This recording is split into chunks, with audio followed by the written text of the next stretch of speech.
la noche, así que comenzamos. Bienvenidos a donde el miedo no se inventa, se documenta. La noche ha caído otra vez con su manto oscuro y su silencio pesado, y con ella regresan esas historias que nos obligan a mirar sin pestañear hacia lo más profundo del abismo humano.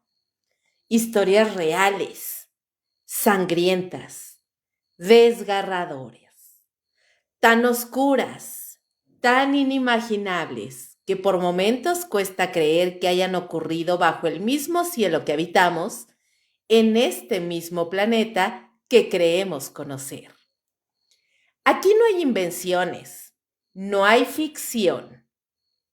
En Perturbador, los monstruos no tienen alas ni colmillos, tienen nombres y apellidos, y a veces una sonrisa tan común, tan sencilla, que podría confundirse con la de cualquiera que cruza la calle sin que le prestemos atención.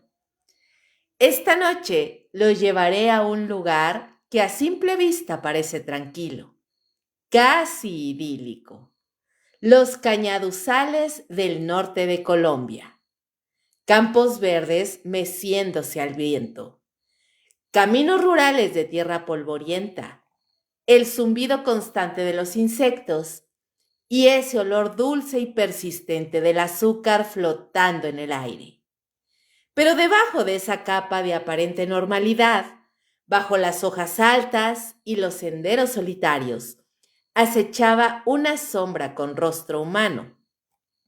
Un hombre, un mototaxista, un rostro cualquiera que durante años fue la última imagen que muchas mujeres vieron con vida.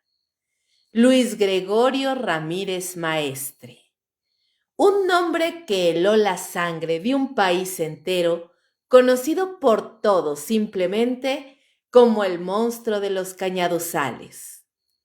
Pero este no es un caso aislado. No es un crimen pasional, ni el estallido descontrolado de una mente trastornada. Lo que van a escuchar esta noche es el recorrido meticuloso de un asesino serial, un depredador paciente que supo cómo moverse sin ser detectado entre la indiferencia social, las grietas burocráticas y la oscuridad de las zonas rurales. Un hombre que mató con método, con calma y con una impunidad aterradora. En esta emisión exploraremos no solo el perfil de este criminal, sino la mecánica de sus asesinatos, la forma en que logró esconderse durante tanto tiempo, su captura y su juicio. Pero sobre todo nos detendremos en las vidas que se apagaron en su camino, en los nombres olvidados que merecen ser recordados, en las historias que el país quiso archivar o ignorar hasta el día de hoy. Esta noche, la historia que vamos a contar no es solo perturbadora, es real. Sigue ahí, resonando en las voces que ya no se escuchan, en los espacios vacíos que dejó en la memoria colectiva que no quiero olvidar. Así que apaguen la luz, cierren la puerta y presten atención, porque estamos a punto de adentrarnos en lo oscuro, en lo perturbador, en aquello que todos preferimos no saber, pero que debemos enfrentar. Hoy, en Perturbador, Luis Gregorio Ramírez Maestre, el monstruo de los cañaduzales. Siempre he pensado que hay lugares donde el silencio pesa más que el ruido, donde no hace falta que alguien grite para que el alma se estremezca. Basta con el crujido inesperado de una rama seca, con el rumor del viento atravesando un cañaduzal, con el eco lento y distante de unos pasos que no deberían estar ahí, para que algo invisible se encienda en el pecho y haga que la piel se erice sin saber muy bien por qué. Y uno entiende, sin que nadie se lo explique, que hay presencias que no se ven, pero que se sienten, que se cuelan en los rincones y se instalan en el aire mismo. Hay caminos que sería mejor no recorrer, senderos donde las sombras se alargan más de lo natural y susurran historias que preferiríamos no escuchar. Y que hay personas, sí, personas como usted, como yo, como el vecino que saluda cada mañana, que esconden detrás de la piel lo más oscuro y aterrador del infierno. Yo no conocí a Luis Gregorio Ramírez Maestre. Nunca lo vi en persona, pero su historia me persiguió durante años, persistente como una sombra que se rehúsa a desaparecer. Aparecía en pequeños fragmentos, entre retazos de noticias dispersas, notas de prensa a medias, rumores que nunca lograban confirmarse, estadísticas que nunca encajaban del todo. Siempre algo incompleto, siempre algo perturbador, algo que se negaba a cerrarse, a quedarse en el olvido. Una vez alguien me dijo algo que no he podido olvidar. Los verdaderos monstruos no viven en castillos abandonados ni en casas embrujadas. No esperan en los cementerios ni se arrastran por los bosques. Los verdaderos monstruos saben mirar a los ojos. Desde entonces, cada vez que me topo con un caso como este, esa frase me retumba en la cabeza y me obliga a mirar más allá de las apariencias. Luis Gregorio era mototaxista, un hombre común, de esos que pasan desapercibidos en la multitud, que saludan con cortesía en la calle, que se ofrecen a llevarte cuando la noche te alcanza lejos de casa. No tenía cuernos, ni colmillos, ni sangre visible en las manos.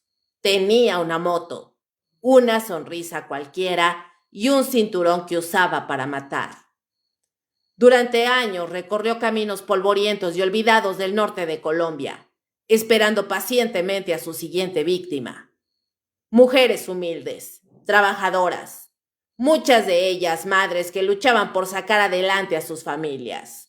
Mujeres que confiaron porque no tenían otra opción, porque en esos pueblos apartados tomar una moto para desplazarse es parte de la rutina diaria, algo tan común como respirar. Pero con él, la rutina se convertía en sentencia, en un destino final que ninguna merecía. Mientras más indagaba en este caso, más inquietante se volvía todo. Las cifras no cuadraban, las fechas se mezclaban, las autoridades parecían adormecidas, lentas para actuar, o quizás decididas a mirar hacia otro lado.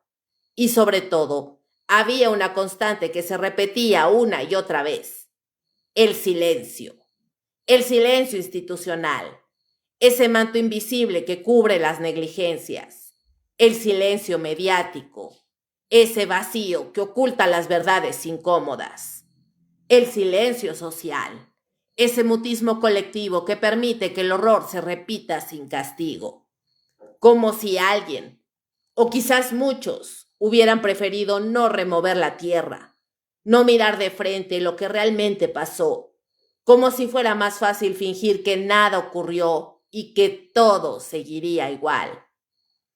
A veces pienso que casos como este no duelen solo por lo que sucedió, sino por lo que no se hizo, se dijo, por lo que se ignoró. Por esas grietas en el sistema que permiten que la violencia se reproduzca una y otra vez, silenciosa, imparable, invisible para quienes no quieren ver. Hoy, en esta emisión, Lady Kaboom va a entrar en esa historia, no para exaltar al asesino, sino para ponerle nombre a sus víctimas, para recuperar sus vidas, para entender cómo un hombre fue capaz de matar una y otra vez sin ser detenido, para señalar los errores, las omisiones y las fallas que permitieron que el horror creciera y se extendiera como una sombra que cubrió el norte del país. Si algo he aprendido cuando escuché y vi preparar a Lady Kaboom este caso, es que el mal no siempre grita, a veces susurra, se camufla entre la gente, se oculta en la rutina, espera pacientemente el momento perfecto. Y si no lo enfrentamos, si no lo nombramos, si no lo sacamos a la luz, sigue ahí, latente, silencioso, listo para volver. Por eso estamos aquí. Porque esto no es una leyenda urbana, ni una historia inventada para asustarlos. Esto ocurrió, esto sigue ocurriendo y merece ser contado. Chicos, muy buenas noches, ¿cómo están? Hola Luis, muy buenas noches. Adriancito, muy buenas noches, ¿cómo estás? Ali, Nobleza, buenas noches a todos ustedes. Bienvenidos a la emisión de Perturbador. Les recuerdo que hay estrellas disponibles para que me apoyen en este proyecto, se los agradecería de todo corazón. Como ya escucharon, el día de hoy vamos a estar hablando de Luis Gregorio Ramírez Maestre, el monstruo de Cañaduzales, un asesino serial que pues actuó básicamente en Colombia y vamos a escuchar su caso con mucha atención y ya saben, en los comentarios pueden ponerme todo lo que ustedes vayan sintiendo, pensando, sus teorías, qué es lo que piensan acerca de este asesino en este nuevo caso misterioso. Así que vámonos de lleno al tema. En las regiones cálidas y densamente verdes del norte de Colombia, donde el sol cae con una intensidad que parece fundir los días en un solo sopor eterno, se extienden vastas plantaciones de caña de azúcar. Campos interminables que se pierden en el horizonte, ondeando como sus hojas largas y delgadas, tal como olas tranquilas. El aire ahí es espeso, cargado con el dulce aroma del azúcar madurando, mezclado con el polvo levantado por las carreteras sin asfaltar y el zumbido constante de los insectos que no conocen descanso. Es un paisaje que a primera vista parece pacífico, casi idílico. Un rincón del mundo donde la vida transcurre sencilla y rutinaria, lejos del bullicio de las ciudades. Pero debajo de esa aparente calma se oculta una realidad mucho más cruda. Un escenario donde lo cotidiano se mezcla con lo oscuro y lo invisible, donde el viento lleva secretos que nadie se atreve a revelar en voz alta. En este contexto nació una historia que, aunque parezca extraída de una novela negra, es pura y dura realidad. La historia de un hombre cuya existencia pasó desapercibida durante años, mientras se tejía una cadena de violencia que conmocionaría a toda la región. No se trataba de un personaje salido de un relato de horror o de un villano con rasgos sobrenaturales. No tenía máscaras ni disfraces. Luis Gregorio Ramírez Maestre era, a simple vista, un hombre común, uno más en la multitud que transita por esos caminos polvorientos. Su herramienta, una motocicleta oxidada y un rostro que no despertaba sospechas. Este hombre era conocido como el mototaxista, una figura cotidiana en la vida de los pueblos dispersos en los departamentos de Magdalena, César y Santander. Las motos son ahí un medio esencial de transporte, rápidas, económicas y casi omnipresentes. Para muchos son la única forma de llegar a casa cuando el sol cae y la oscuridad comienza a apoderarse del paisaje. Sin embargo, para algunas mujeres, subir a la moto equivocada significó cruzar un umbral del que jamás regresarían. Entre los años 2007 y 2012, una ola de desapariciones y asesinatos comenzó a extenderse silenciosamente entre los cañaduzales. Mujeres jóvenes, muchas de ellas luchadoras que se levantaban cada día para trabajar o cuidar a sus familias. Desaparecían sin dejar rastro luego de abordar una moto. Sus cuerpos aparecían horas o días después, abandonados en medio del verde implacable, con signos evidentes de una violencia que desafiaba cualquier intento de comprensión o justificación. La geografía misma parecía conspirar para que la tragedia permaneciera oculta. Los caminos rurales eran largos, sin iluminación, y en muchos casos casi invisibles para la autoridad o cualquier vecino. Las zonas estaban pobladas de comunidades pequeñas, alejadas, con recursos limitados y a menudo desconfiadas del sistema. El calor agobiante y el polvo permanente ofrecían una cobertura natural, mientras el ritmo pausado de la vida facilitaba que el horror se deslizara sigilosamente sin que nadie pudiera detenerlo.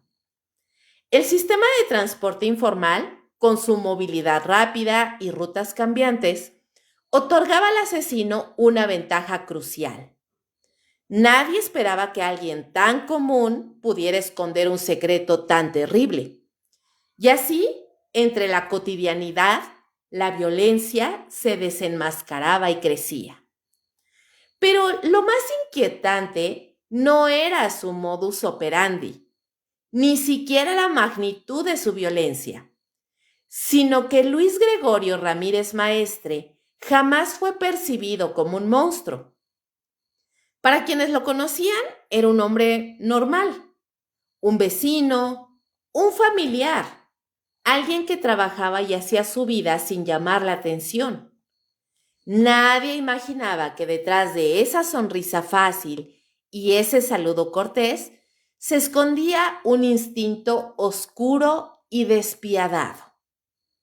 Detrás de la moto y la rutina existía un control absoluto, un dominio silencioso y brutal que convirtió sus viajes en condenas.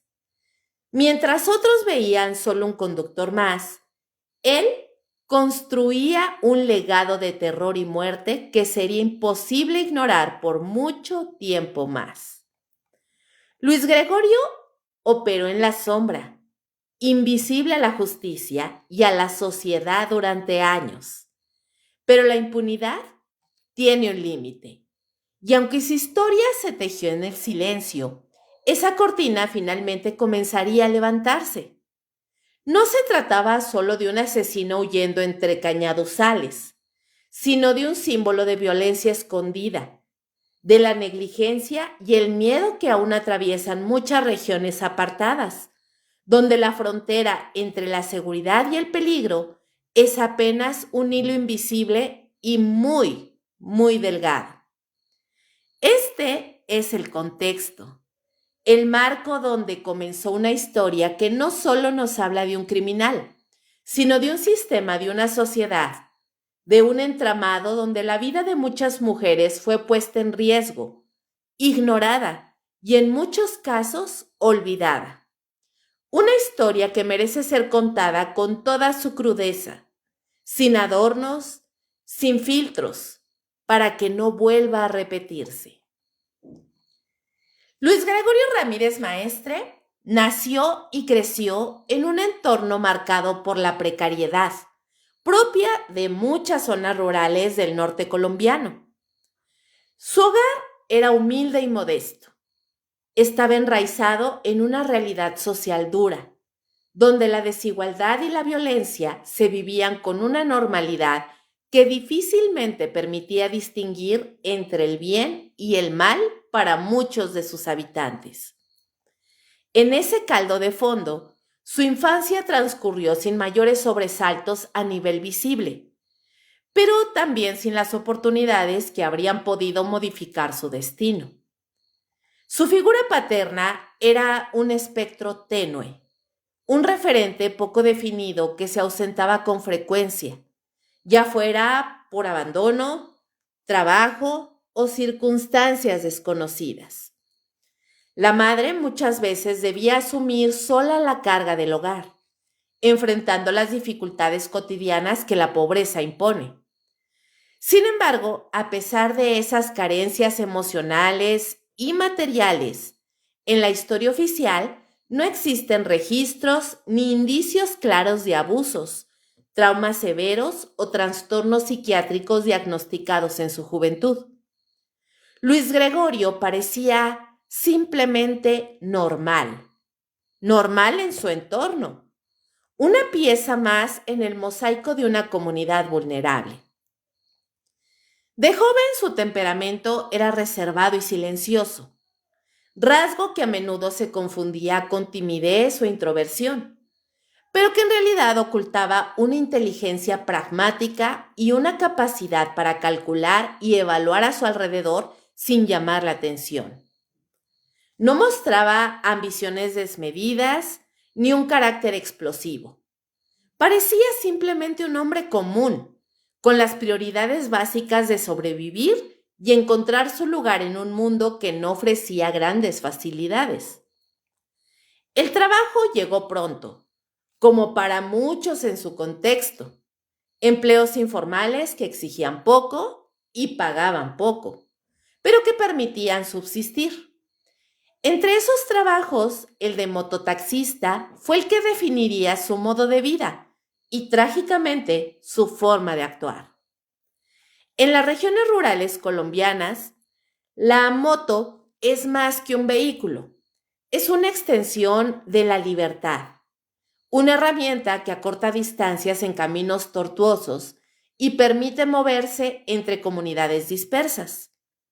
Para Luis Gregorio, esa moto fue tanto un instrumento de vida como la máscara perfecta para ocultar su verdadera naturaleza.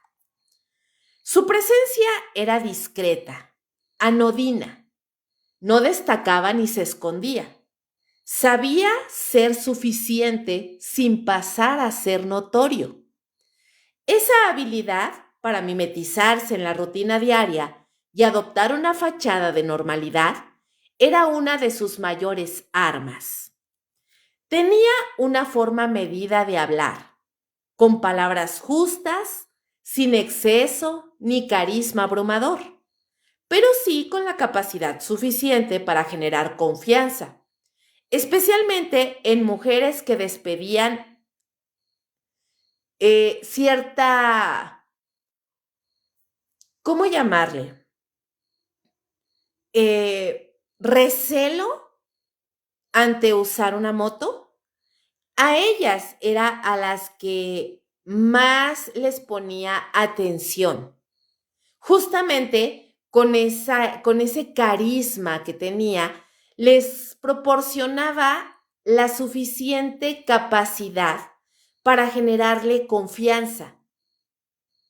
Ellas, a final de cuentas, dependían de su servicio para llegar rápido y seguro a sus casas o sus trabajos. Esa confianza fue la llave que abrió la puerta a su oscuridad. Luis Gregorio Ramírez Maestre no actuaba al azar.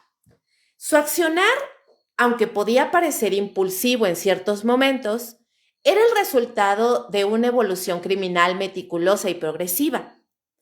Estamos ante un asesino con rasgos de depredador organizado, pero con aristas desorganizadas que asomaban con crudeza en las escenas del crimen. Este contraste lo convertía en una amenaza impredecible, capaz de pasar inadvertido en comunidades rurales y urbanas por igual, mientras acumulaba víctimas con una sangre fría alarmante. Ramírez Maestre operaba como un cazador que conoce su territorio. No improvisaba su presencia en caminos secundarios, veredas remotas o cruces de municipios. Sabía perfectamente dónde acechar, conocía los atajos, los tramos sin iluminación, las rutas de escape y sobre todo los momentos precisos del día en que la vulnerabilidad humana alcanzaba su punto más alto, el final de la jornada, cuando el cansancio y la oscuridad empezaban a imponerse. Elegía la franja horaria del crepúsculo o la noche temprana.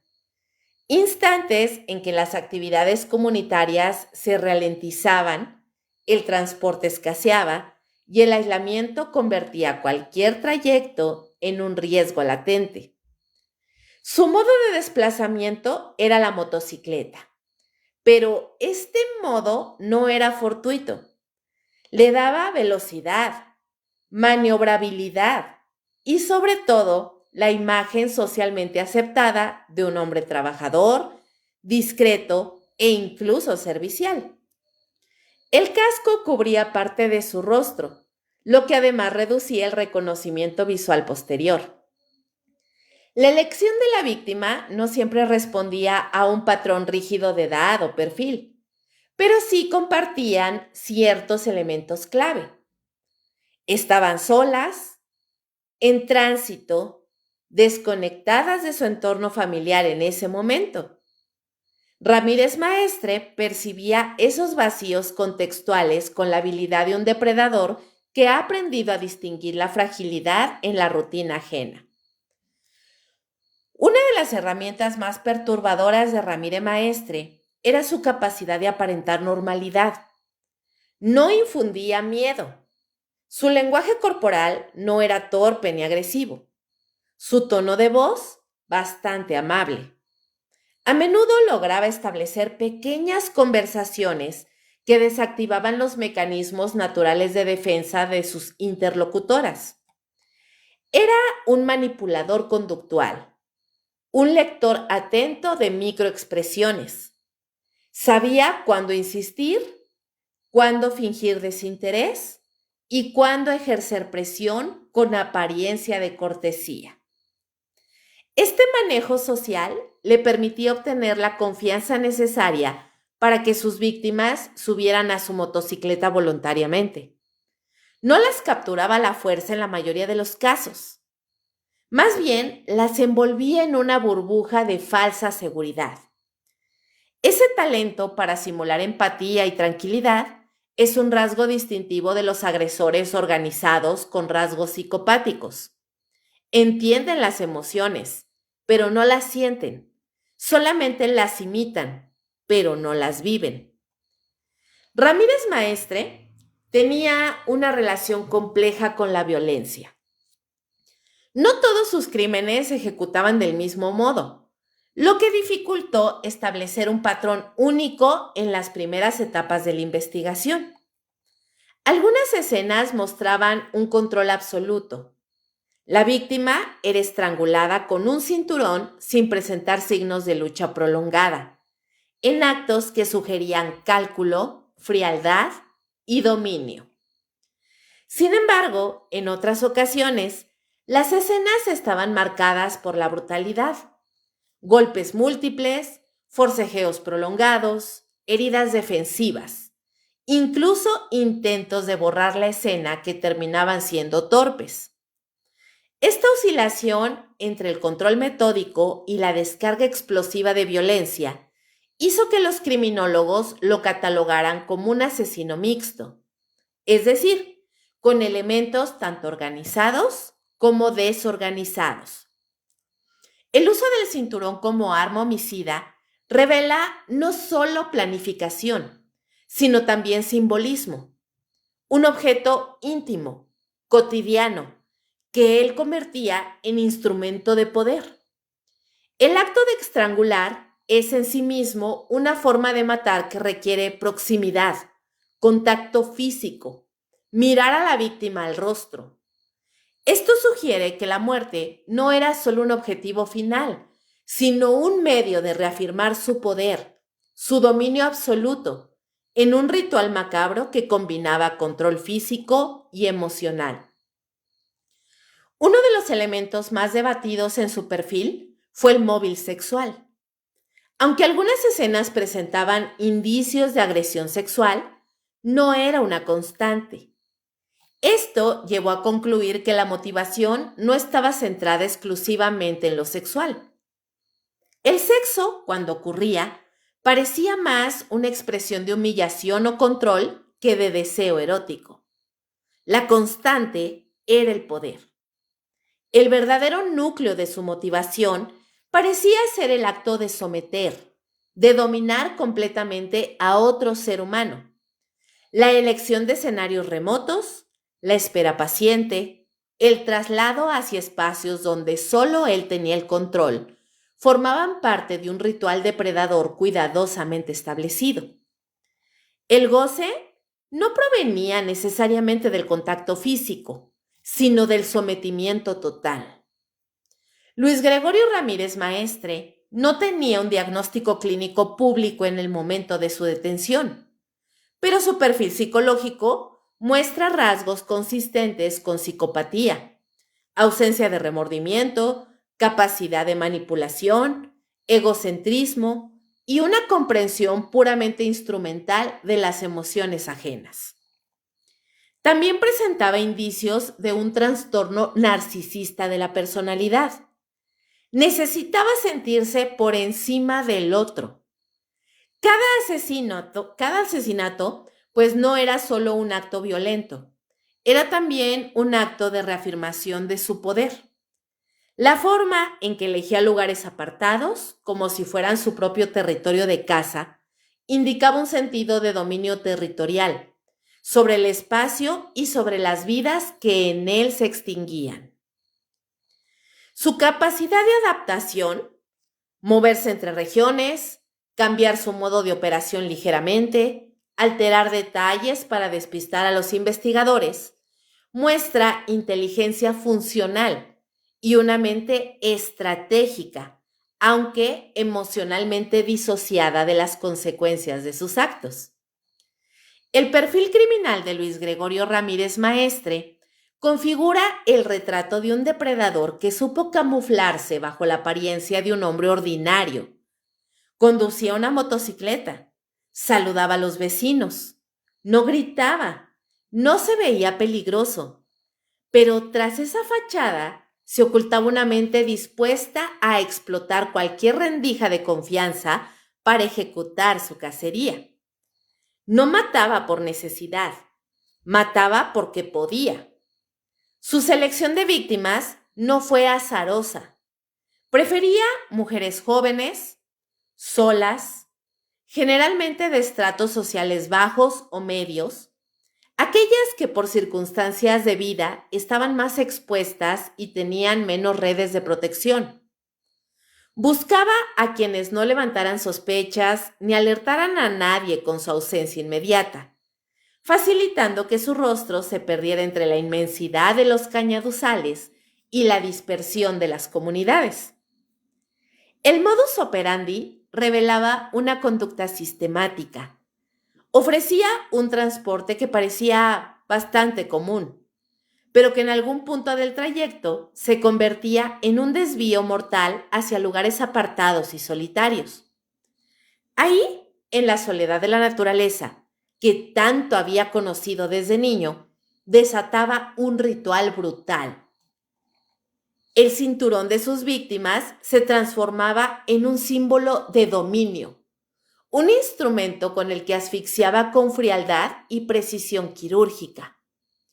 No buscaba robar, ni saciar impulsos sexuales de manera directa. Su verdadera motivación era ejercer un poder absoluto sobre otra persona, tomar la vida como la máxima demostración de control. En algunos casos, la violencia superaba la frialdad para revelar la rabia contenida, frustración y quizás un odio profundo hacia el género femenino o hacia la vida misma, aunque esto nunca se tradujo en un descontrol momentáneo, sino en una violencia meditada, despiadada y repetitiva. Su mente funcionaba como una maquinaria en la que cada paso estaba diseñado para maximizar la efectividad de su plan, dejando poco margen para el error. El número de víctimas ligadas a Ramírez Maestre no está del todo claro, en parte debido a la dificultad para identificar cuerpos en un terreno tan vasto y en ocasiones poco vigilado. Se estima que superó la treintena, lo que lo convierte en uno de los asesinos seriales más prolíficos y temidos de Colombia en tiempos recientes. A pesar de las evidencias encontradas en algunos casos, solo una fracción de esos asesinatos pudo ser judicializada debido a la fragilidad institucional, la falta de recursos y las condiciones mismas en las que operaba. Lo que más asombra y horroriza a quienes han estudiado su caso es la aparente normalidad con la que continuaba su vida después de cada crimen. No hubo señales de culpa ni de pánico, ni de intentos desesperados por evadir la justicia. Ramírez Maestre saludaba a sus vecinos, convivía con su familia y se acostaba cada noche sin un solo indicio de perturbación interior. Esa desconexión entre su doble vida, el ciudadano común y el asesino implacable, es una de las claves para entender su perfil y la dificultad que tuvieron las autoridades para identificarlo. Chicos, pues tenemos un contexto bastante amplio, ya tenemos bastante claro cuál era su perfil psicológico, su perfil criminal y un poco acerca de su modus operandi. Les recuerdo que hay estrellitas disponibles y les doy la bienvenida a todos los que van llegando a la emisión. Pedro, muy buenas noches, bienvenido, ¿cómo estás? Adriancito, muy buenas noches, bienvenido. Y bueno, chicos, vamos a adentrarnos un poquito más en el modus operandi y sus escenas del crimen. El modus operandi de Luis Gregorio Ramírez Maestre se caracterizaba por una meticulosidad inquietante, una rutina que combinaba aparente sencillez con un letal mecanismo de precisión. Sus crímenes no fueron actos impulsivos ni casuales. Más bien fueron parte de un plan cuidadosamente diseñado para maximizar su control y minimizar la posibilidad de ser descubierto. Todo comenzaba con la cotidianidad de su labor como mototaxista, un servicio común y ampliamente aceptado en las regiones rurales del norte colombiano. Su motocicleta era su herramienta fundamental y su medio para acercarse a las potenciales víctimas. Con ella recorría los caminos polvorientos y calurosos, ofreciéndose como una opción económica y rápida para mujeres que debían desplazarse entre sus casas, trabajos o estudios. Luis Gregorio desplegaba un perfil adecuado para inspirar confianza. Voz pausada, modales discretos, mirada neutra. No era agresivo ni insistente, sino más bien paciente, casi pasivo. Seleccionaba cuidadosamente a sus pasajeros. Prefería mujeres solas, con poca compañía o respaldo, y que no representaran un riesgo inmediato de denuncia rápida. Este filtro inicial era fundamental para garantizar que su actuación posterior pudiera desarrollarse con un mínimo riesgo. Una vez aceptada la carrera, el trayecto parecía rutinario y común. Sin embargo, en un punto cuidadosamente elegido, que era generalmente un desvío que en apariencia no levantaba sospechas, se desviaba de la ruta hacia parajes solitarios, generalmente los extensos cañaduzales que cubrían la región. Estos espacios eran perfectos para sus propósitos. Áreas apartadas, alejadas de cualquier camino transitado, sin presencia frecuente de testigos, ni vigilancia policial, ni sistemas de seguridad. La naturaleza misma del terreno, con su densa vegetación y su silencio ominoso, facilitaba que los hechos quedaran ocultos. En el sitio elegido, lejos de la mirada pública, Luis Gregorio llevaba a cabo su ritual fatal. No usaba armas de fuego ni cuchillos. Su instrumento principal era el cinturón de sus propias víctimas, una herramienta improvisada que usaba para estrangularlas. La elección de este método revela mucho sobre su psicología. Una violencia directa, íntima, que exigía cercanía física y control absoluto sobre la víctima hasta su último aliento. Estrangular con un cinturón implica una acción prolongada, una lucha silenciosa, un dominio total. Pero no siempre el estrangulamiento era su único recurso. En ocasiones ejercía violencia física adicional, manifestada en golpes fuertes, contundentes, que dejaban marcas evidentes y reflejaba una rabia contenida. Quizás una frustración que se desbordaba en esos momentos. Sin embargo, esta violencia complementaria nunca era aleatoria ni descontrolada. Formaba parte de un patrón definido y constante que indicaba planificación y control.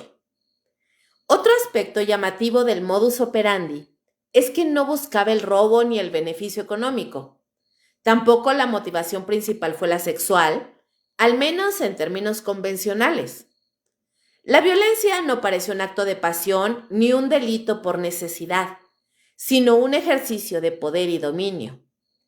Luis Gregorio decidía sobre la vida y la muerte de sus víctimas como quien maneja un juego macabro, una forma extrema de control en un mundo que quizás le había dado poco control a él.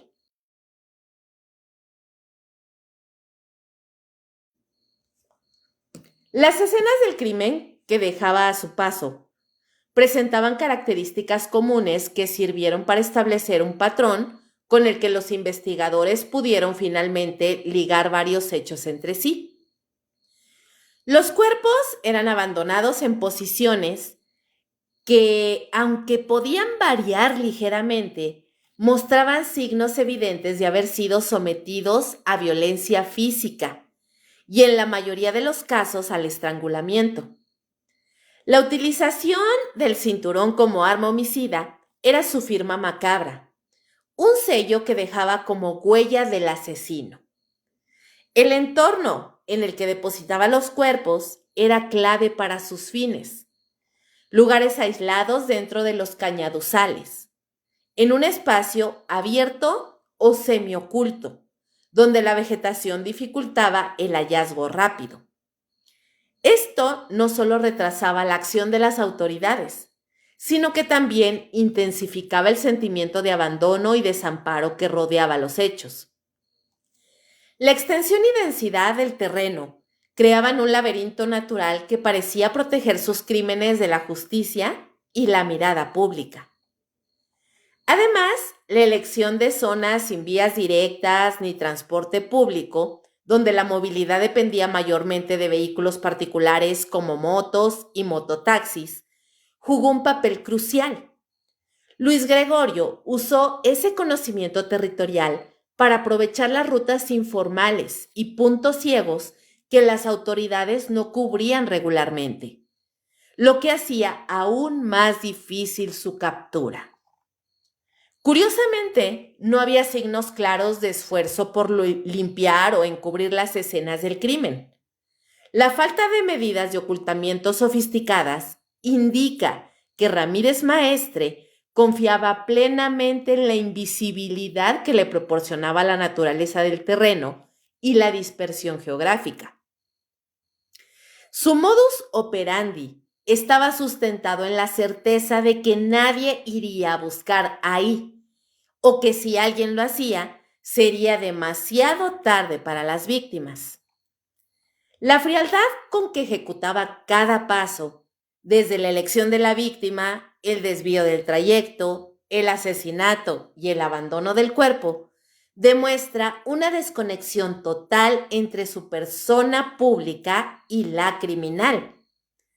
Cada escena del crimen era una manifestación física de su necesidad de imponer orden y poder en un mundo que percibía como caótico y sin control.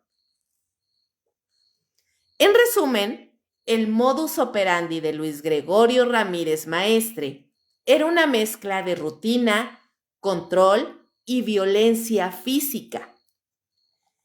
en un contexto que le permitió moverse entre la normalidad aparente y la oscuridad de sus actos con una facilidad totalmente alarmante. Las escenas del crimen, siempre en los mismos escenarios naturales, configuraban una narrativa macabra que los investigadores solo pudieron comenzar a entender cuando lograron reconocer el patrón detrás del terror aparente aleatorio. Entre 2007 y 2012, el norte de Colombia fue testigo de una escalofriante ola de asesinatos que marcó una época de miedo y desconcierto. Durante esos años, mujeres jóvenes desaparecían y sus cuerpos aparecían sin vida en escenarios naturales, casi siempre en los cañaduzales, márgenes de carreteras olvidadas, potreros deshabitados o riberas solitarias de ríos. Lo que en un principio se consideraron tragedias aisladas, pronto se reveló como el oscuro rostro de un depredador sistemático, cuya firma era un cinturón que dejaba marcas fatales. Poco a poco se formó un patrón.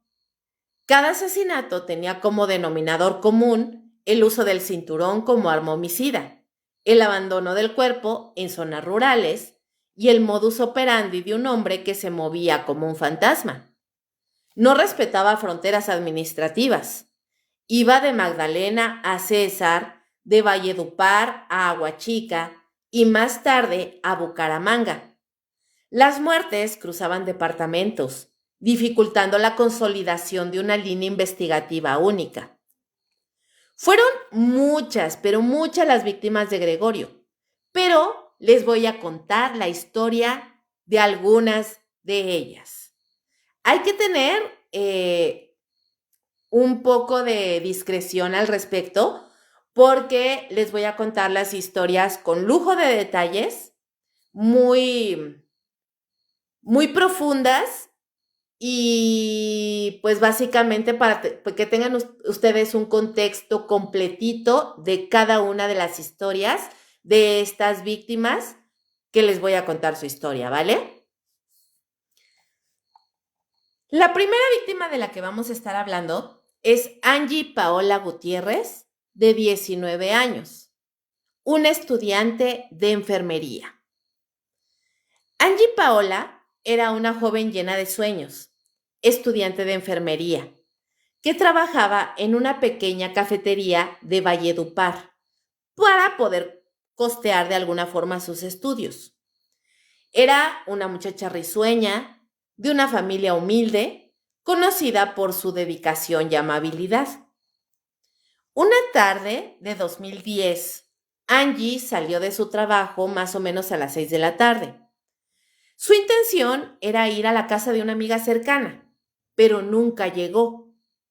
Sus llamadas quedaron sin respuesta y al día siguiente sus familiares denunciaron su desaparición. Tras varios días de búsqueda, su cuerpo fue hallado en un terreno baldío, una zona semiurbana al borde de la ciudad, donde el pasto crecía alto y el viento hacía sonar las cañas. El cadáver estaba semidesnudo, con signos evidentes de estrangulamiento. Las marcas del cinturón en su cuello eran profundas, mostrando la brutalidad del acto. En el rostro, golpes recientes y moretones indicaban que la joven se había resistido. Sus uñas destrozadas hablaban de un último esfuerzo desesperado por librarse de su victimario. El informe forense reveló que Angie había sido asfixiada lentamente, con la presión prolongada del cinturón, que a su vez había sido ajustado por el agresor con una violencia extrema. Había signos de abuso sexual, aunque no concluyentes, ya que la violencia física fue el elemento dominante. La escena indicaba que el agresor la había llevado desde un punto conocido hasta un lugar aislado, donde se produjo la muerte.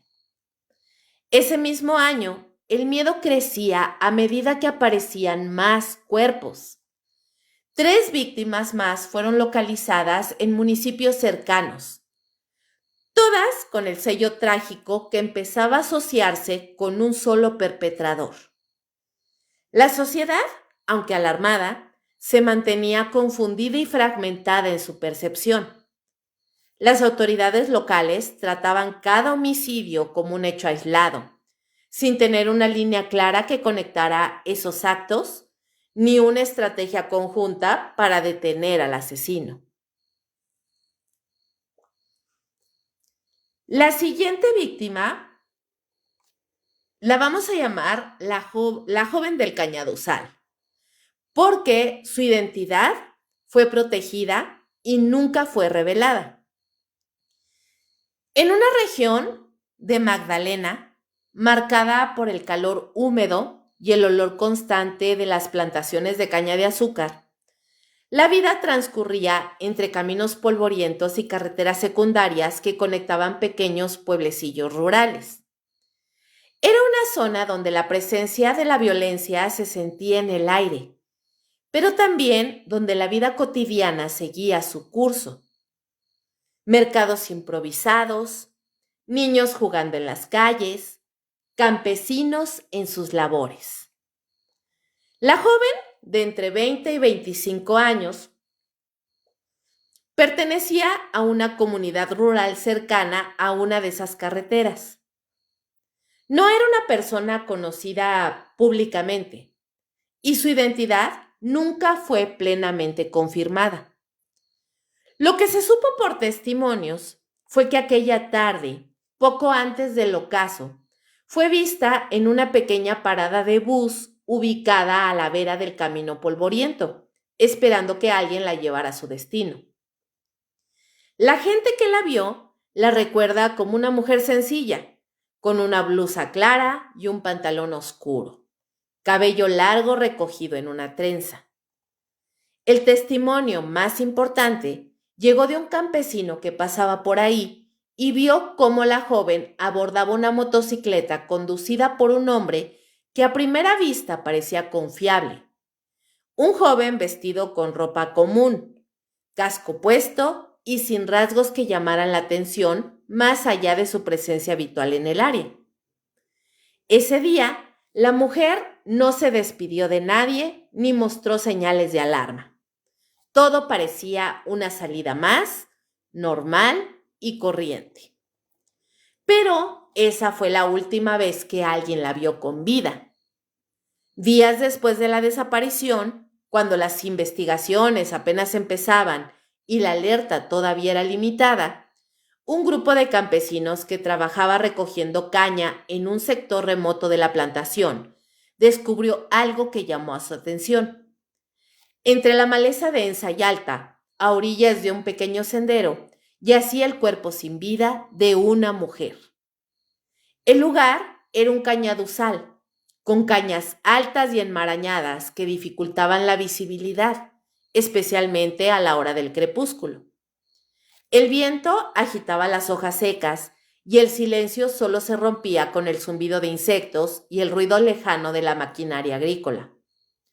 El cuerpo estaba semioculto, como si alguien hubiera intentado taparlo con hojas y ramas para dificultar su hallazgo.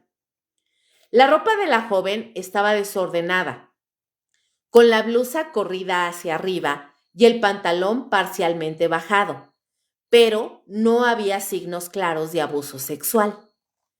Lo más notable y, debo decir, perturbador, era el cinturón. Una correa negra de cuero grueso que rodeaba el cuello de la víctima, con una presión que había dejado marcas profundas, evidenciando que el estrangulamiento había sido la causa de la muerte. Algunas pertenencias personales, como un pequeño bolso y un par de zapatos, habían desaparecido. No había indicios claros de robo, pero el hecho de que faltaran objetos personales ponía en evidencia un posible intento de borrar huellas o confundir a las autoridades. Lo que hizo que este caso se convirtiera en una pieza clave en la investigación fue la ausencia de un móvil aparente. No había robo ni violencia sexual, y tampoco indicios de conflictos previos o venganzas que pudieran explicar el asesinato. La joven no tenía enemigos conocidos y no había denuncias previas.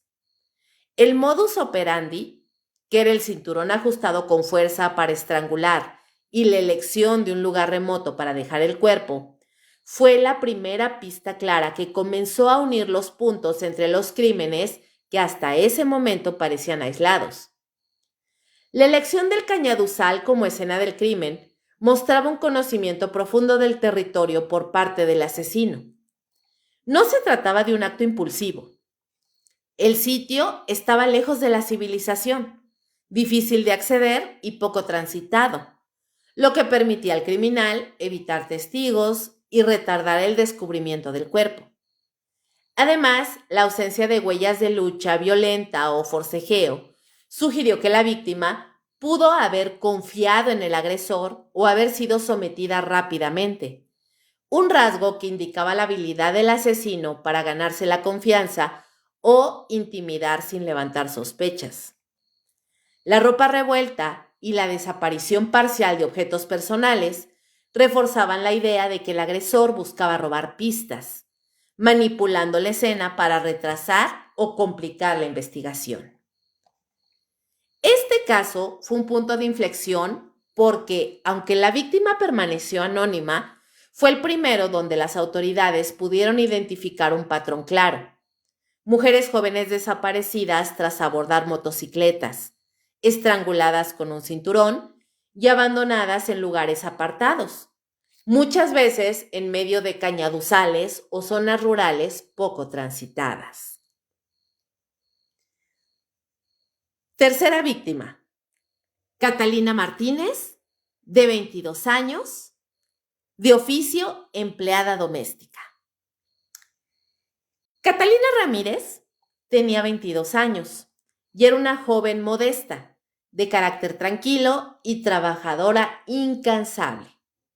Vivía en un pequeño barrio popular de Aguachica, una ciudad que se debatía entre la modernidad y la persistente sombra de la inseguridad. Desde muy jovencita, Catalina se había convertido en el sostén económico de su familia, que dependía de sus ingresos como empleada doméstica en varias casas de la zona. Su rutina era sencilla pero exigente. Se levantaba temprano para realizar tareas domésticas y cuidar a los niños de la familia para la que trabajaba. Su único deseo era poder ahorrar para mejorar la vida de su madre y sus hermanos menores, quienes vivían con ella en una humilde vivienda de paredes desgastadas y piso de cemento. Una tarde de finales de verano, cuando el sol comenzaba a ocultarse tras las montañas que rodeaban la ciudad, Catalina salió hacia la tienda del pueblo, situada a pocos minutos a pie de su casa. Iba a comprar algunos víveres para la cena y otros encargos de última hora. Se la vio caminar con paso firme y seguro, cargando una pequeña bolsa. Era casi al anochecer, una hora en la que el pueblo comenzaba a tranquilizarse y muchas calles quedaban solitarias. Pasaron los días y Catalina no regresó. Sus familiares, preocupados, comenzaron a buscarla por todos lados, preguntando en casas vecinas, tiendas y mercados. La ausencia de noticias y la incertidumbre crecían con cada hora que pasaba. Finalmente fue reportada oficialmente como desaparecida, aunque la respuesta de las autoridades fue escasa, reflejando la triste realidad de una comunidad acostumbrada a que ciertos casos pasen desapercibidos. 3 días después de su desaparición, un campesino que recorría un potrero abandonado a las afueras de Aguachica, buscando leña y algunos restos de madera, hizo un hallazgo que heló la sangre de quienes luego supieron de ello. El cuerpo de Catalina yacía en el suelo polvoriento, entre matas de hierba seca y arbustos dispersos, un lugar que parecía apartado del mundo y olvidado por todos. La escena era desgarradora. La joven estaba desnuda de la cintura para abajo, una evidencia cruel de la violencia sufrida. El cinturón que le había quitado la vida estaba atado con una fuerza aterradora alrededor de su cuello. Las marcas eran profundas, hundidas hasta casi cercenar la tráquea, producto de una presión sostenida que había privado lentamente a Catalina del oxígeno. El informe forense fue contundente. Catalina había sufrido una agonía prolongada. La muerte no fue instantánea ni rápida. Antes del estrangulamiento, había recibido múltiples golpes en distintas partes del cuerpo, en la cara, los brazos y el torso, que mostraban la brutalidad del ataque.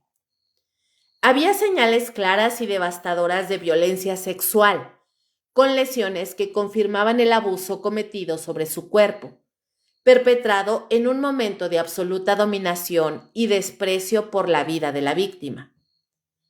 La crudeza y planificación detrás de este crimen reflejaban la personalidad del agresor, un depredador que esperaba el momento oportuno para atacar con frialdad y precisión. Sabía que ese potrero apartado y poco frecuentado le otorgaría la privacidad necesaria para cometer su acto sin interrupciones ni testigos. El ataque fue una mezcla de violencia premeditada y un impulso feroz. El agresor golpeó a Catalina hasta debilitarla y someterla, para luego estrangularla lentamente con el cinturón, asegurándose de que la agonía fuera prolongada y dolorosa. Este caso, a diferencia de otros en la ola de asesinatos, mostró con claridad el lado más sádico del criminal: el abuso sexual seguido de una muerte deliberada, donde el control absoluto sobre la víctima era el motor principal. La forma en que el cuerpo fue abandonado en el potrero también evidenció la intención de ocultar el crimen. El lugar era poco visible y la maleza y el terreno irregular dificultaban la búsqueda, lo que hizo que su hallazgo se demorara, aumentando el sufrimiento de sus familiares y la impotencia de la comunidad. Asesinato número 4. La mujer de la Ribera. Y a ella tampoco se le dio una identificación pública. En un sector rural de Bucaramanga, donde las tierras se entremezclan con ríos caudalosos y espesos bosques, apareció uno de los casos más enigmáticos y fríos dentro de la ola de crímenes. Esta víctima era una mujer de entre 20 y 28 años, cuyo nombre nunca fue divulgado por las autoridades para proteger su identidad. Se convirtió en un símbolo silencioso de la brutalidad y la meticulosidad del asesino. No existía un registro preciso del momento exacto en que desapareció, lo que complicó las primeras fases de la investigación. Sin embargo, varios testigos que prefirieron mantenerse en el anonimato recordaron haberla visto en una tarde cualquiera, cerca de una pequeña vereda que conecta aldeas dispersas en la zona rural.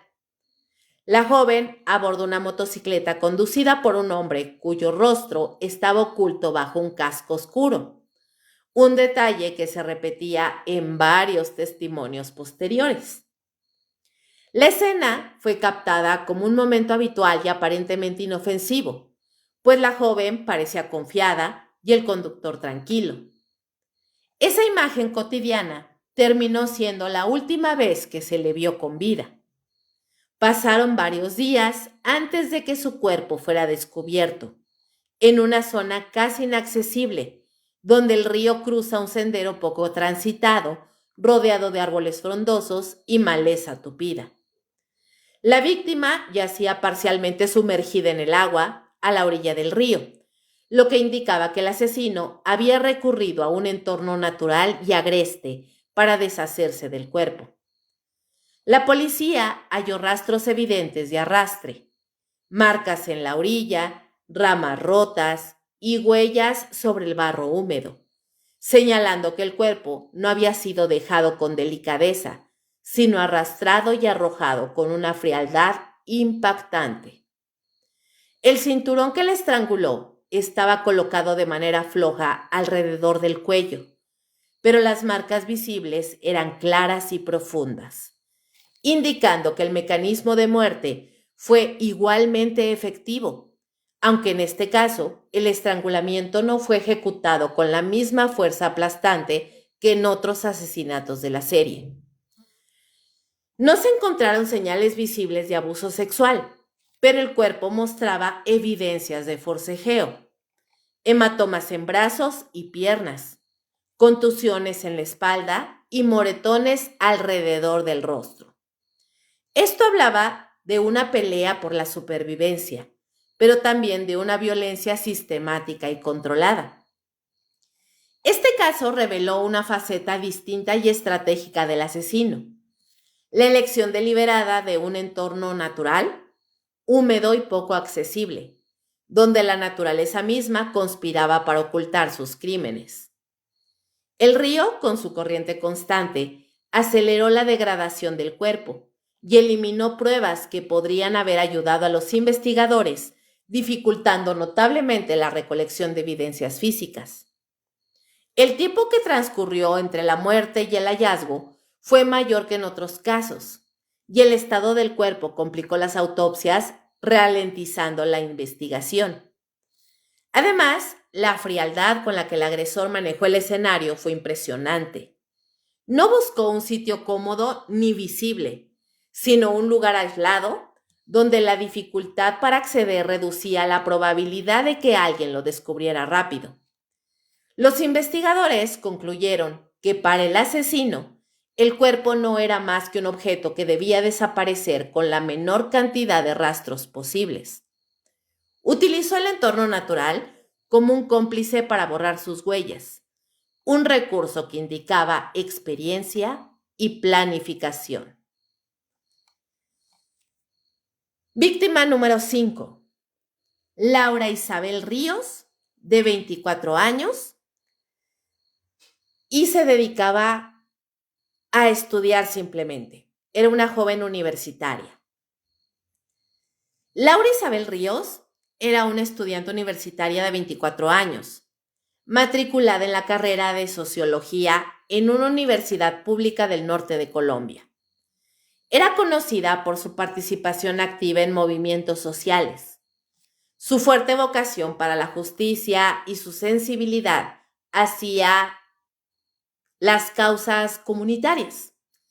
Quienes la conocían la describían como una joven idealista, llena de energía, con un carácter fuerte y una voz que se hacía notar en asambleas, marchas y reuniones académicas. Tenía el cabello largo, oscuro, casi siempre recogido en una trenza, y acostumbraba a vestir ropa cómoda, práctica, muchas veces con distintivos alusivos a las causas sociales que defendía. Su familia, de clase media trabajadora, vivía en un barrio de las afueras, y ella solía hacer largos trayectos de transporte público para asistir a clases o reuniones. No temía andar sola, confiaba en su instinto y solía rechazar con firmeza cualquier insinuación o situación que percibiera como amenazante. La noche de su desaparición, Laura Isabel había asistido a una asamblea estudiantil en la sede principal de la universidad. La reunión se extendió más de lo esperado, debido a una fuerte discusión sobre recortes presupuestarios y el cierre de programas sociales. Alrededor de las 9:30 de la noche, decidió marcharse caminando hacia la parada del bus intermunicipal que la llevaría a su casa. Algunos compañeros la vieron alejarse por una avenida apenas iluminada, con el bolso al hombro y revisando mensajes en su celular. Varios de ellos recordaron haberla visto hablar brevemente con un hombre que parecía pedirle direcciones. Ella no parecía alarmada, al contrario, se mostró amable pero reservada. Luego de eso, Laura desapareció por completo. Su familia reportó su ausencia al día siguiente, cuando no llegó a casa y su celular pues estaba apagado. Inmediatamente se encendieron las alarmas. La comunidad universitaria organizó jornadas de búsqueda, publicaciones en redes sociales, estampas por toda la ciudad y presión mediática a las autoridades. El caso causó un fuerte impacto local por el perfil visible de la joven.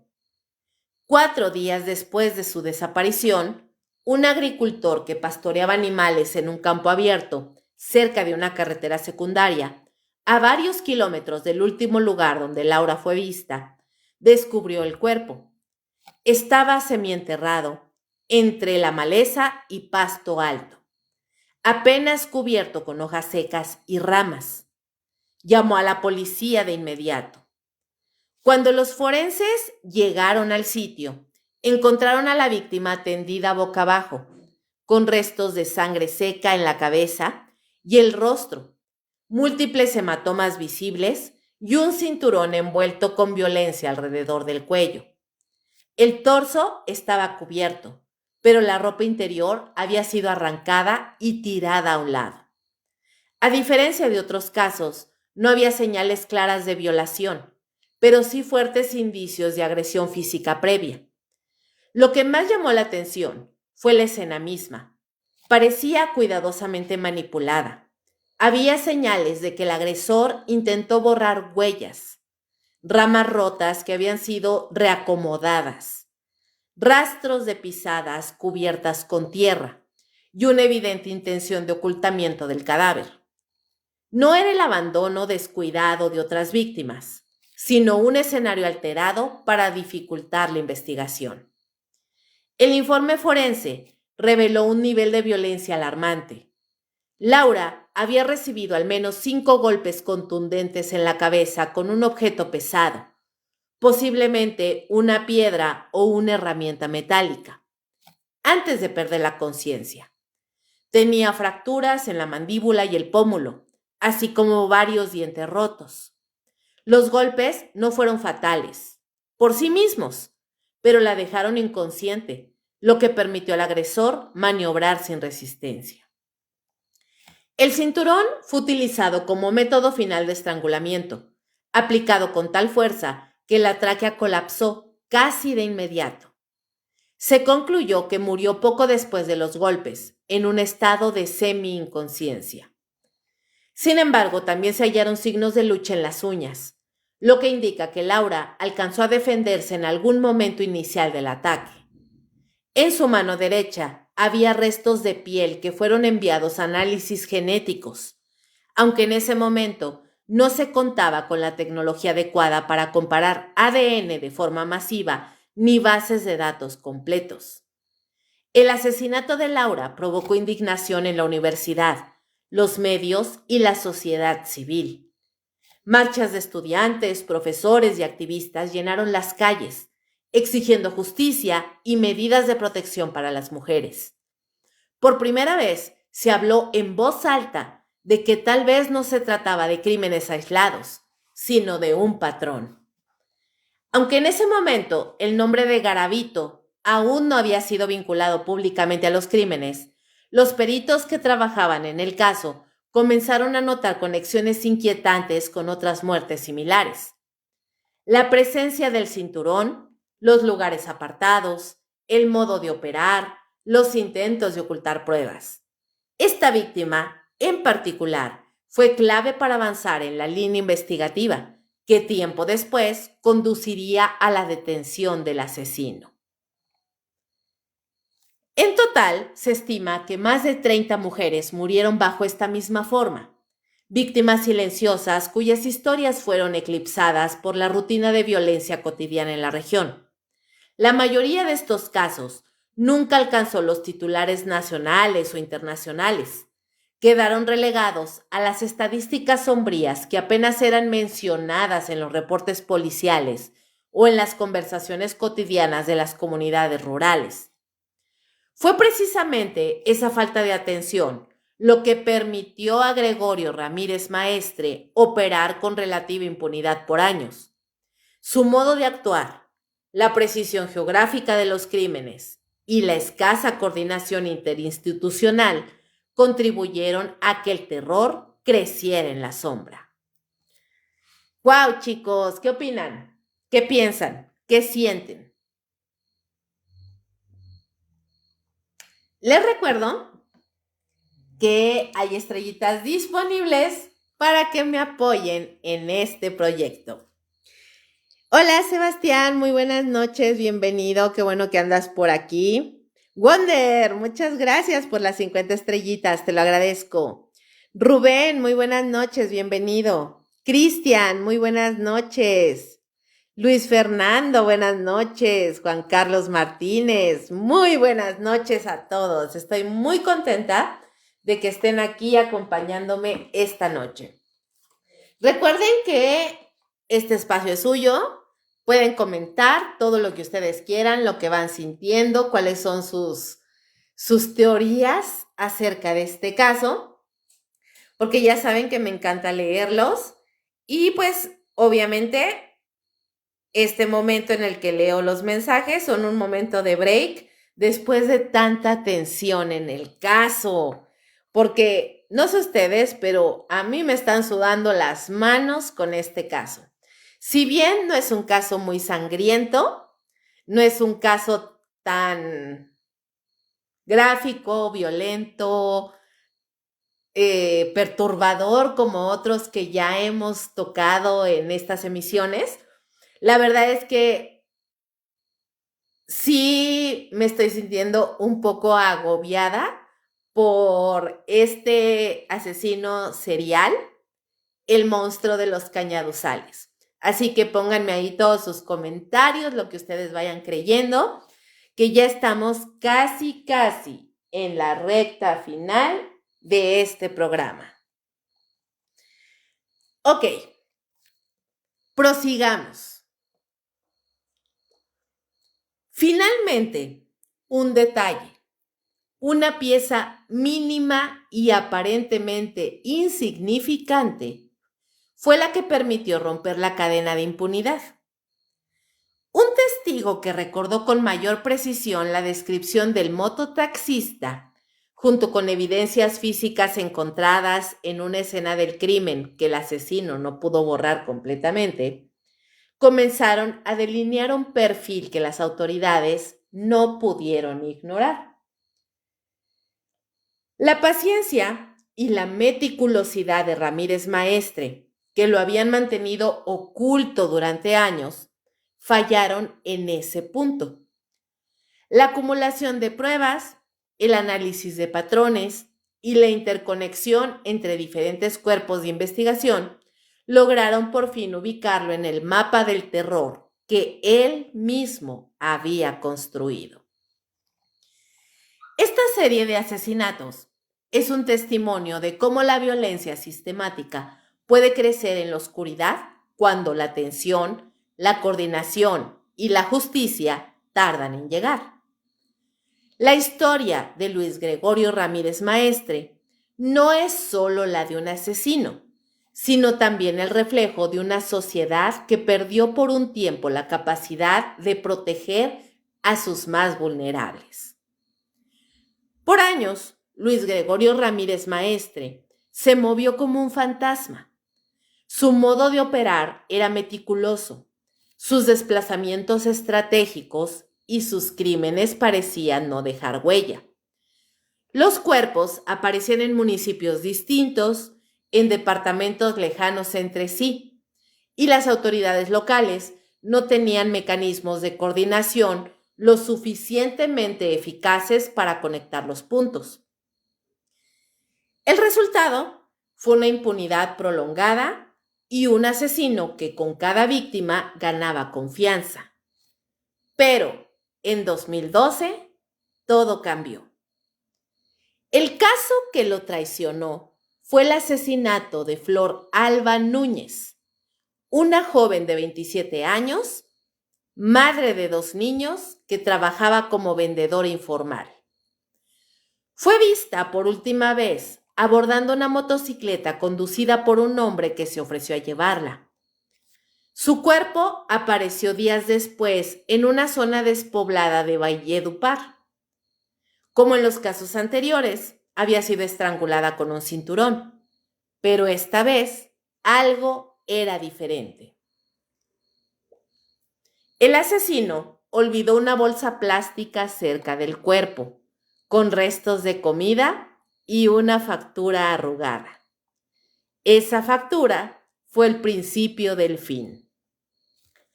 La policía la analizó y descubrió que correspondía a una compra reciente realizada en una tienda de Aguachica a nombre de un tal Luis G. Ramírez.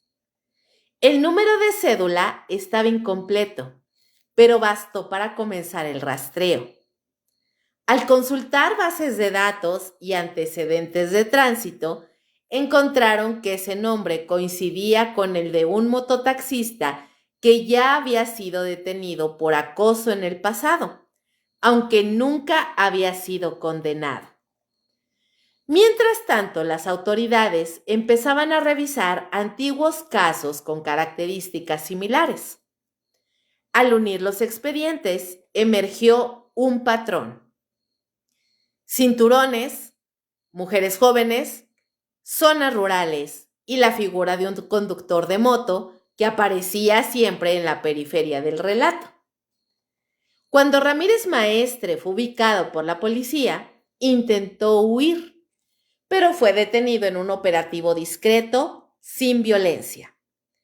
En su motocicleta hallaron pertenencias que no eran suyas: un reloj de mujer, un bolso con documentos ajenos y un cinturón con manchas que más tarde darían positivo en pruebas de sangre.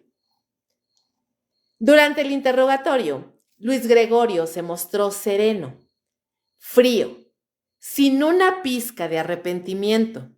Negó todo al principio, pero los indicios eran demasiado fuertes. Al rastrear su historial telefónico, ubicaciones y trayectos, los fiscales descubrieron que había estado presente en al menos 5 de los lugares donde se hallaron cuerpos. En su vivienda encontraron una caja con objetos personales de varias víctimas: anillos, collares, carteras, documentos, trofeos.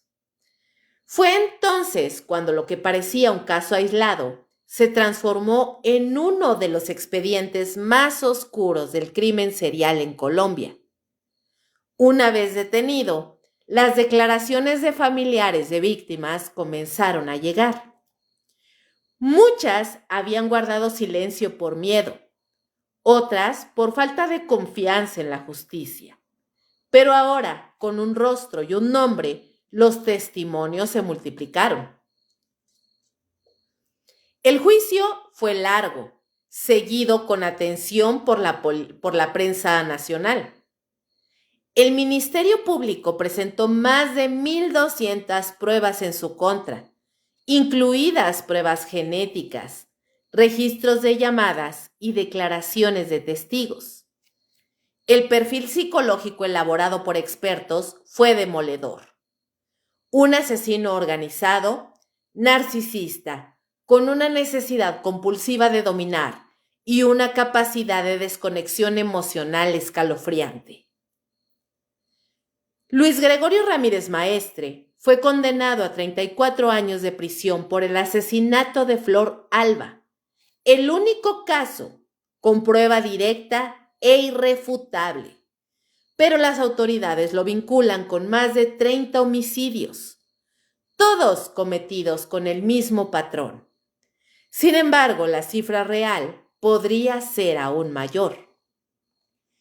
Cuando Luis Gregorio Ramírez Maestre fue llevado ante un juez en el año 2013, el país entero ya lo conocía por un apodo tan temido como perturbador: el monstruo de los cañaduzales.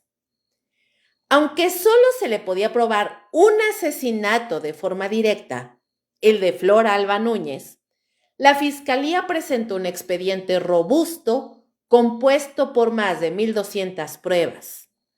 Muchas de ellas indicios forenses, testimonios, coincidencias geográficas y objetos personales de víctimas hallados en su poder.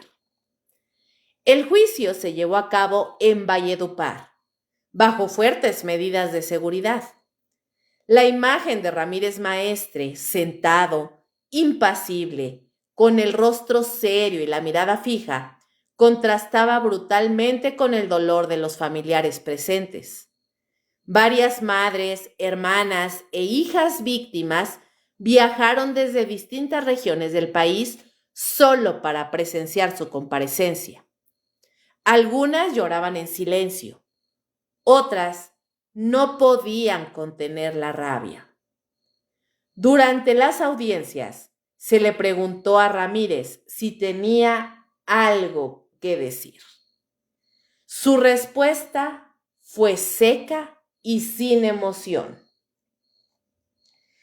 Yo no maté a nadie, no tengo por qué pedir perdón. Esto fue un golpe directo al corazón de las familias, muchas de las cuales habían guardado luto durante años sin justicia. La negativa de Ramírez a reconocer los crímenes fue interpretada como un gesto de cinismo y reafirmó su perfil psicológico. Un hombre frío, narcisista, incapaz de empatizar o tener remordimiento. El proceso penal se centró en el asesinato de Flor Alba, ya que era el único caso con pruebas directas.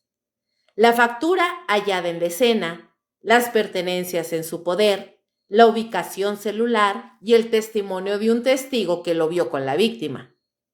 En abril de 2013, el juez dictó sentencia. 34 años de prisión sin beneficios ni redención de pena. El fallo causó indignación en muchos sectores de la sociedad. Activistas, periodistas y familiares de víctimas lo consideraron insuficiente. 34 años por la vida de una sola mujer. ¿Y las demás? ¿Dónde estaban sus nombres? ¿Quién respondía por ellas?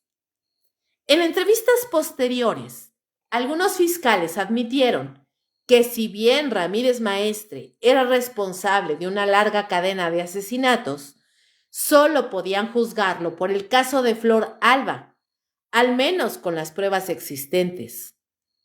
Sin cuerpos, sin ADN, sin testigos, los demás expedientes quedaron en el limbo. La reacción pública fue feroz. En redes sociales, medios y foros ciudadanos se exigió una reforma judicial para casos de crímenes seriales. Se pidió crear una base de datos nacional de víctimas, coordinar esfuerzos interdepartamentales y ofrecer protección a familias que denunciaban desapariciones. Para muchas personas, el caso Ramírez Maestre era el reflejo de un sistema incapaz de proteger a las mujeres. En algunas ciudades, organizaciones feministas organizaron velatones, marchas y eventos con los nombres de las mujeres asesinadas. Algunas víctimas, que antes eran simples números o carpetas olvidadas, comenzaron a recuperar identidad. Angie, Yulitza, Diana, María José, Luz Marina, nombres que ahora eran pronunciados con fuerza como un acto de memoria y resistencia. Luis Gregorio Ramírez Maestre fue trasladado a una prisión de máxima seguridad, donde permanece hasta el día de hoy. No ha confesado, no ha pedido perdón, no ha dado detalles. Su silencio es una celda tan fría como la que habita. Pero fuera de esos muros, en los campos, carreteras y cañaduzales del norte colombiano, aún queda el eco de una verdad a medias. Un país que sigue buscando a sus hijas desaparecidas y un monstruo que, aunque encerrado, dejó una herida abierta. Al concluir este relato, chicos, es inevitable sentir cómo el peso de las sombras se cierne aún más pesado sobre nuestros hombros. Porque no es solo la historia de un hombre que asesinó, sino el reflejo crudo de una sociedad que en ocasiones mira hacia otro lado cuando el dolor toca a los más vulnerables. Luis Gregorio Ramírez Maestre, el monstruo de los Cañaduzales, no fue solo un criminal, fue la suma de errores, negligencias y silencios cómplices. Y esas heridas profundas y abiertas siguen sin cerrarse del todo. Las víctimas, sus nombres, sus vidas truncadas, merecen más que el olvido. Merecen que los escuchemos, que los recordemos, que les demos voz cuando ya no pueden alzar la suya. Este caso nos obliga a preguntarnos qué otras historias permanecen ocultas bajo el manto de la indiferencia. ¿Cuántos horrores se esconden detrás de la rutina, la pobreza, la distancia y la falta de vigilancia? ¿Cuántos monstruos caminan todavía entre nosotros disfrazados de vecinos, de trabajadores, de amigos? Enfrentar estos relatos no es un acto de pesimismo, sino un llamado a la conciencia, a la acción, a la memoria activa. Porque mientras exista la posibilidad de que algo así se repita, no podemos permitirnos el lujo del olvido. Y bueno, esta noche hemos recorrido los pasos de un depredador que se camufló entre la gente, que sonrió mientras mataba, que transformó los campos de caña en cementerios sin nombre. Luis Gregorio Ramírez Maestre no solo asesinó con un cinturón, también lo hizo con la confianza, con la impunidad y con el silencio del olvido. Los invito a seguir este hilo del terror, hilo inexplicable, por supuesto, mañana a las 10 de la noche, hora de México, en la hora macabra, en vivo por Facebook Live. Síganme y en serio formen parte de esta comunidad siniestra. En Facebook me encuentran como Kaboom con doble O, B grande, RM. En Instagram como Kaboom. En Threads, únete como kaboom.creative. Y en TikTok me pueden encontrar también como Kaboom. Ahí es donde estoy subiendo los episodios de la ventanilla de atención al cliente. Para los que no sepan, hay un nuevo programita en el que ustedes me hacen preguntas, me piden consejos que tal vez no deberían seguir, pero sin embargo me los piden. También dudas existenciales y hago un video leyendo esas preguntas y contestándoselas. Este video específicamente de la ventanilla, los estoy subiendo a TikTok, pero obviamente también los publico en mi página de Facebook, que es la principal. Así que corran, hay que hacerse como contacto de Facebook conmigo, o sea, seguirme en Facebook para que puedan acceder a las historias. Y en las historias tengo una sección donde ustedes pueden hacer su pregunta, yo las voy anotando y todos los jueves en punto de las 10:30 de la noche, máximo 11, estoy subiendo el video con las preguntas y las respuestas, ¿vale? Y bueno, también si quieren escuchar leyendas, cuentos cortos de terror y más, pueden entrar a mi canal de WhatsApp, ahí también me encuentran como Kaboom. Déjenme saludar rapidito. Hola Aaron, muy buenas noches. Juan Carlos, muy buenas noches. Alex, muy buenas noches. Y bueno chicos, les agradezco por acompañarme en esta emisión de Perturbador. Nos escuchamos en la próxima entrega, donde el miedo no se inventa, se documenta. Muy buenas noches y como siempre les digo, dulces pesadillas. No se les olvide mañana en punto de las 10 de la noche vamos a tener la emisión de la hora macabra con un temazo que les va a encantar y se los adelanto a ustedes que están aquí, es la primicia, es el tema de los niños de ojos negros. Así que por favor, no se lo vayan a perder. Espero contar con su presencia y con los oídos bien abiertos para escuchar esta historia. Muchísimas gracias, que tengan un excelente viernes y les mando muchos besos. ¡Mua, mua, mua! ¡Chao, chao!